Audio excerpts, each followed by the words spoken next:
कर्पूरगौरं करुणावतारं संसारसारं। ओम शिवा, जय माता दी। पुनः स्वागत है आप सभी का। चलिए हमारा विषय ले लेते हैं अक्टूबर 2024 कैसा ये रहेगा महीना आपके लिए जो कुंभ राशि के चंद्र राशि के जातक हैं। सबसे पहले बात कर लेते हैं गोचर के ऊपर। सूर्य मंगल बुध और गुरु शुक्र और शनि, इनका क्या गोचर रहेगा। सबसे पहले सूर्यदेव को समझ लेते हैं। 16 अक्टूबर 2024 दिन रहेगा सोमवार, प्रातः 7:52 तक कन्या राशि में बने रहेंगे। उसके पश्चात तुला राशि में प्रवेश कर जाएंगे। उसी समय लगभग एक्यूरेट ही रहता है। यहाँ पर जैसे ही प्रवेश करेंगे तुला राशि में सूर्यदेव नीच के हो जाएंगे और यहाँ पर सूर्यदेव 16 नवंबर 2024 दिन रहेगा शनिवार, प्रातः 7:41 तक बने ही रहेंगे। मंगलदेव 20 अक्टूबर 2024 दिन रहेगा रविवार, संडे, दोपहर 2:46 पर कर्क राशि में प्रवेश करेंगे और प्रवेश करते ही नीच प्रभावी हो जाएंगे। अब दो मेजर प्लैनेट आपके सूर्यदेव और मंगलदेव दोनों नीच प्रभावी हो गए हैं। बुधदेव के दो मेजर अपडेट हैं। बुध ग्रह 10 अक्टूबर 2024 दिन रहेगा सोमवार, दिन में ही 11:25 पर तुला राशि में प्रवेश करेंगे, 7 नंबर साइन में लिब्रा में।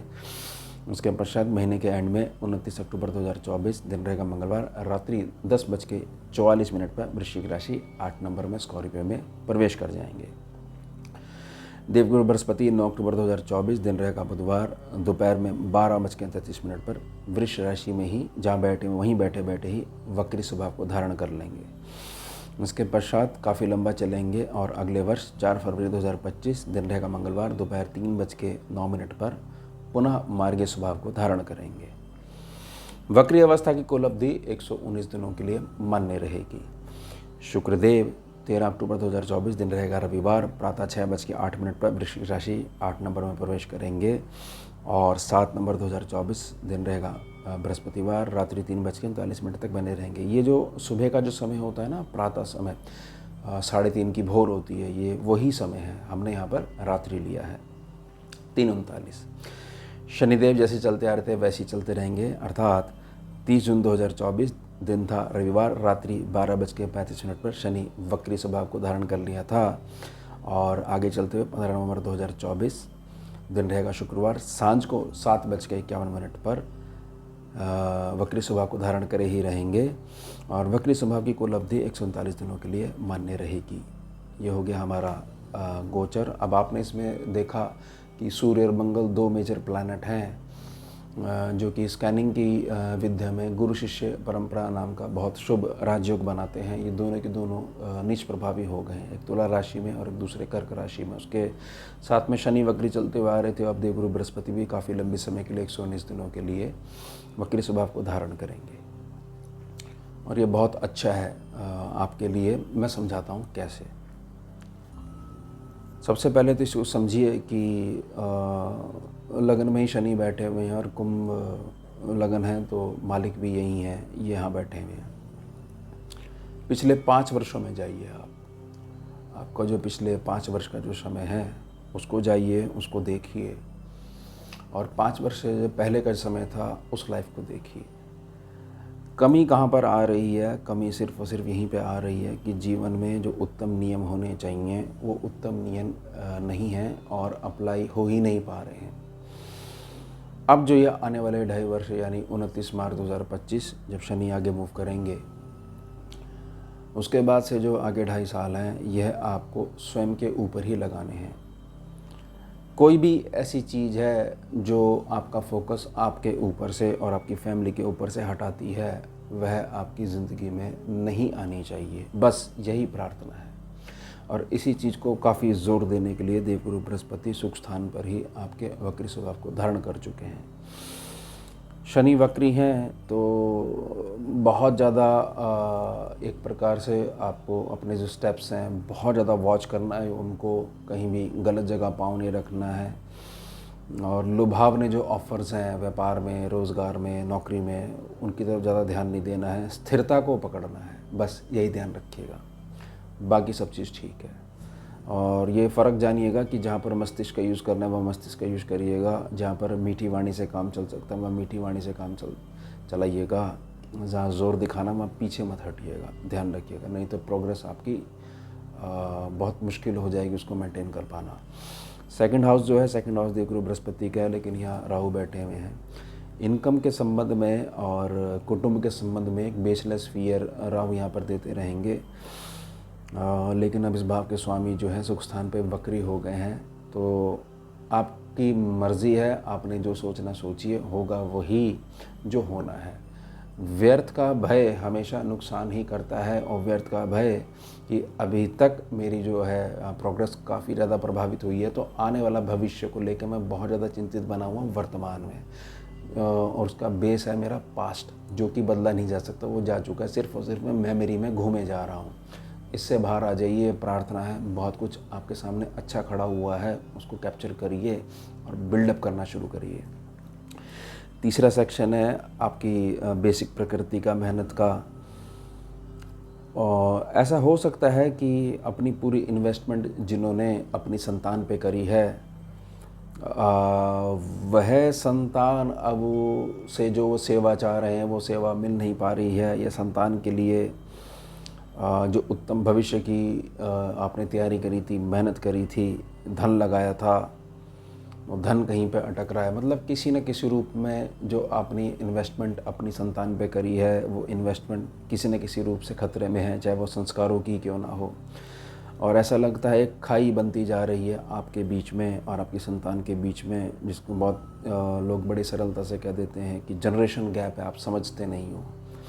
समझ में तो उनकी आ जाएगी जब वो आपके स्थान पे पहुंचेंगे, माता पिता बनेंगे, समझ में आ जाएगी।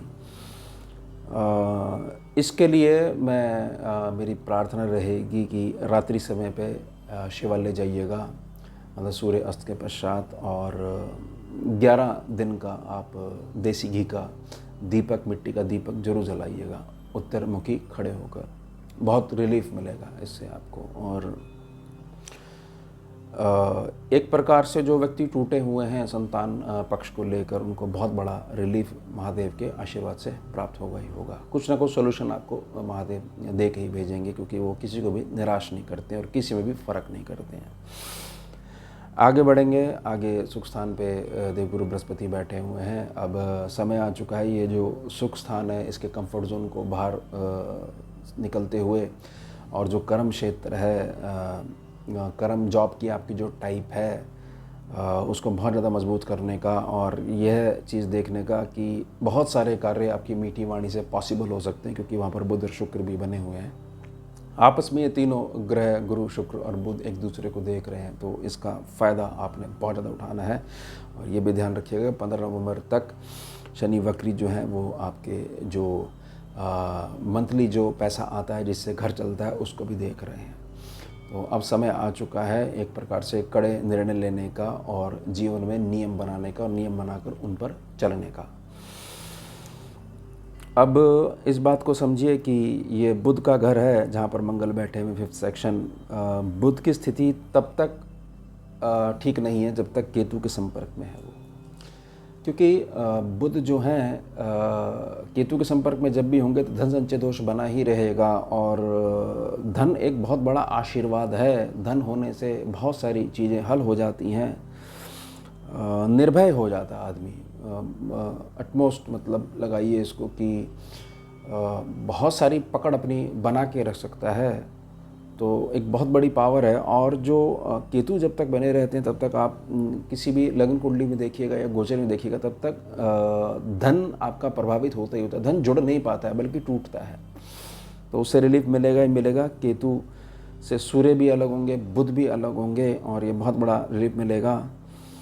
और धन जुड़ना शुरू हो जाएगा, मतलब अगर आप इसको समझना चाहें तो रिलीफ क्या मिलेगा, धन जुड़ना शुरू हो जाएगा। और धन जुड़ने का मतलब है कि अटका हुआ पैसा भी आपके पास स्वयं ही चलकर आएगा। और इसकी जो मेन रिस्पॉन्सिबिलिटी है वो रहेगी देवगुरु बृहस्पति के पास, क्योंकि स्कैनिंग विद्या में कोई भी प्लैनेट वक्री है तो उसके पास अपने से पीछे वाले भाव को, द्वादश भाव को, 12th सेक्शन को देखने की ताकत भी आ जाती है, तो वो अपने आप ही मेहनत करवा लेंगे, क्योंकि मेहनत वाले सेक्शन को देख रहे हैं। अब 6th सेक्शन है, 6th सेक्शन पे मंगल नीच के बैठे हुए हैं। मंगल नीच के बैठे होने से अगर तो मजबूरी नहीं है तो व्यर्थ में मार्केट से पैसा उठाने से थोड़ा सा बचिएगा। जब तक यहाँ पर बने हुए हैं तब तक बचिएगा, मेरी प्रार्थना है। और जितना कम उठा सकते हैं उतना कम ही उठाइएगा, एकदम से हवा में तीर मत छोड़ दीजिएगा, मेरी प्रार्थना है। क्योंकि प्लैनेट है, वैसी संभावना पैदा करता ही करता है, बेशक वो गोचर में आ रहा हो, कुछ ना कुछ इम्पैक्ट तो पड़ता ही पड़ता है। और अभी आप शनि का जो एक प्रकार से डिग्री चल रही है आपको सिखाने के लिए, आपके प्रारब्ध के अनुसार, उससे भी आप बाहर नहीं हुए हो, तो थोड़ा सा रिस्क का समय है। तो जितना कम लो रिस्क उतना ज़्यादा आपके लिए बेटर रहेगा, ये मेरी रिक्वेस्ट रहेगी।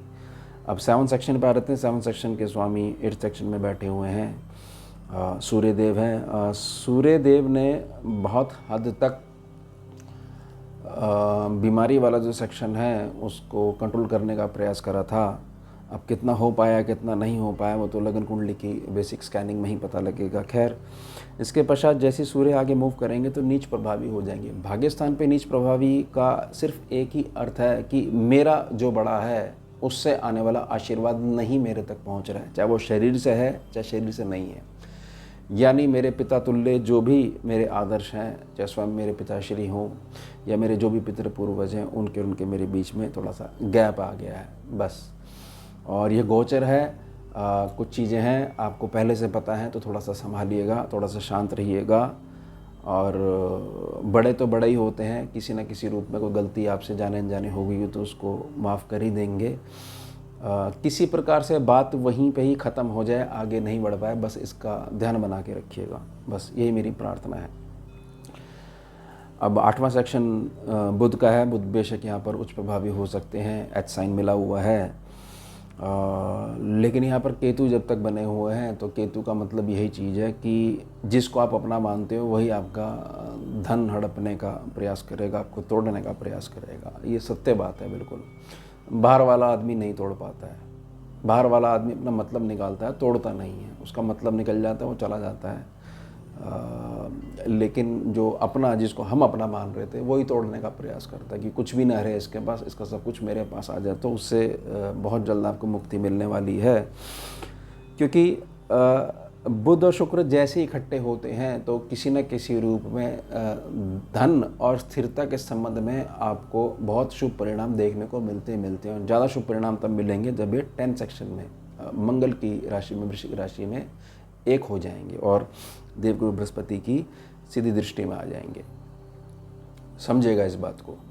और यहाँ पर कर्म क्षेत्र पर आपको अपनी वाणी जो वो मीठी बना के रखनी है। भाग्य भाव की बात करें तो भाग्य भाव ठीक है, इसके स्वामी भी आगे मूव करेंगे।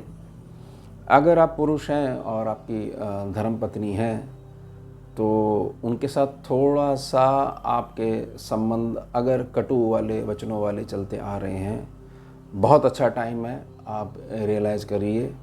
गृहस्थी बहुत बड़ा आश्रम है और बहुत बड़ा आशीर्वाद है ईश्वर का, इसकी अहमियत समझिए।